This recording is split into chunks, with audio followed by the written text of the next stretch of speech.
মসুর ডাল রান্না করব দুপুরের জন্য সিম, মূলো আর কাঁচা কুমড়ো দিয়ে। দেখো কুমড়োটা খুব সুন্দর কাঁচা কুমড়ো আর মূলো সিম নিয়েছি। মসুর ডালটাকে ভালো করে ধুয়ে নিয়েছি আর এদিকে একটা কড়াই বসিয়ে দিয়েছি গ্যাসে। জলটা ফুটে উঠেছিল, তারপর আমি মসুর ডালগুলো ধুয়ে নুন আর মসুর ডালটা একসাথে ফুটন্ত জলের মধ্যে দিয়ে দিলাম, দিয়ে এবার আমি ঢেকে রেখে দেবো।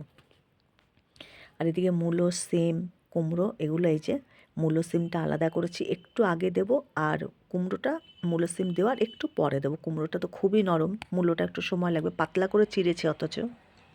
তো যাই হোক, এবার ডালটা দেখো ফুটে উঠেছে, ডালটা ফুটে উঠেছে, একদম ভেঙে গেছে ডাল, মসুর ডাল তো কাঁটা দিয়ে একটু ঘুটে দিয়েছি, একদম ভেঙে গেছে। এবার আমি সিম আর মূলোটা দিয়ে দেবো।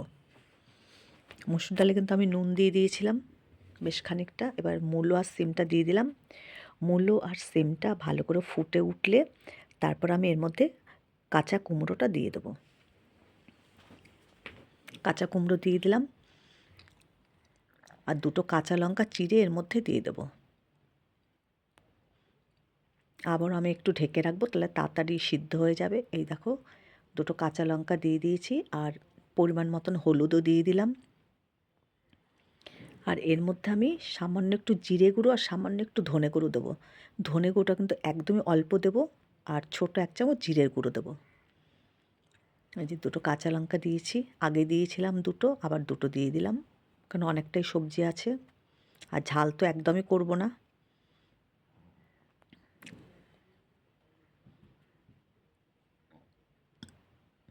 একটু জিরে গুঁড়ো, সামান্য একটু ধনে গুঁড়ো দিয়ে দিলাম। এবার ভালো করে নাড়িয়ে চাড়িয়ে ডালটা কিছুক্ষণ ফুটবে, আর একটু হলেই এর মধ্যে হয়ে যাবে ডালটা। এবার ধনেপাতা কেটে রেখেছি, নামানোর সময় ধনেপাতা দিয়ে নামিয়ে ফেলবো। ডালে কিন্তু আমার আর কিচ্ছু লাগবে না। এভাবে ডালটা দেখো অনেকটাই জলটা কমে এসেছে, একদম ঘন হয়ে এসেছে। এবার ডালটাকে ধনেপাতা দিয়ে নামিয়ে নেব।